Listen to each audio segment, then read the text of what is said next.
अरे बिद्दू, आज घर में बहुत काम है। आज तुझे स्कूल जाने की जरूरत नहीं है। लेकिन दादी, आज तो स्कूल में मेरा टेस्ट है। अरे एक दिन स्कूल नहीं जाएगी तो ऐसी कौन सी तेरी कलेक्टर की पढ़ाई छूट जाएगी। वैसे भी मैं देख रही हूँ आजकल तो बड़ी ढीठ हो गई है। अपनी दादी की बातें सुनकर बिंदु नाराज हो जाती है। तभी उसकी माँ कहती है, अरे बिंदु, इतनी छोटी बात पे मुंह फुलाने की क्या जरूरत है। दादी बिल्कुल सही कह रही हैं। लड़कियों को तो घर के काम काज सीखना चाहिए। अरे बहू, रमेश के लाड़ प्यार ने इसे बिगाड़ रखा है। कम से कम तू तो मेरी बात समझती है। अच्छा, मेरी पूजा का समय हो गया है, मैं पूजा करने जा रही हूँ। इतना कहकर रमेश की माँ वहां से चली जाती है। इस तरह बिंदु की दादी और माँ दोनों अक्सर उसे घर के कामों में ही उलझा कर रखते थे। कुछ दिनों के बाद राजू और बिंदु के 10वीं के रिजल्ट्स आते हैं। दोनों बच्चे दादी को अपना अपना रिपोर्ट कार्ड दिखाते हैं। शाबाश मेरे लाल, तू तो बड़े अच्छे नंबरों से पास हुआ है। तभी बिंदु कहती है, दादी, मैं भी अच्छे नंबरों से पास हुई हूँ। रमेश की माँ बिंदु को अनदेखा करते हुए कहती है, हाँ हाँ ठीक है, अभी यहाँ खड़ी क्या कर रही है, सुन लिया मैंने। जाकर मेरे लिए चाय बना कर लिया।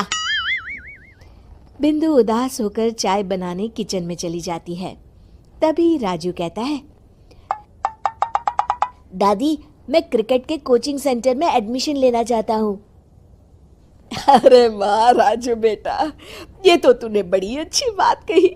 तू कल ही अपना एडमिशन करा ले, जितनी भी फीस होगी मैं दे दूंगी। अरे एक दिन मेरा पोता विराट कोहली बनेगा।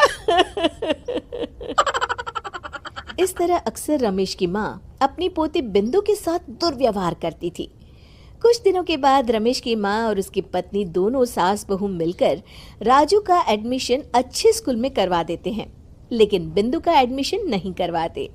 इस बात से नाराज होकर बिंदु अपनी दादी से कहती है, लेकिन दादी, मुझे भी आगे की पढ़ाई करनी है। अरे क्या करेगी आगे की पढ़ाई लिखाई करके हैं? आज से ये पढ़ाई का भूत अपने दिमाग से उतार दे। इतना कहकर रमेश की माँ वहां से चली जाती है। उस दिन के बाद से बिंदु की पढ़ाई हमेशा के लिए छूट जाती है और उसकी दादी उससे घर के सारे काम करवाना शुरू कर देती है। इस तरह उसका सारा दिन घर के कामों में ही बीत जाता था। कुछ दिन बीत जाते हैं और एक दिन रमेश छुट्टियों पर घर आता है। बिंदु को घर के काम करते हुए देख उससे कहता है, अरे बिंदु बेटा, तुम स्कूल नहीं गई? पिताजी, दादी ने मेरा एडमिशन कराने से मना कर दिया है। वे कहती हैं घर पे रहकर घर के काम करना सीख।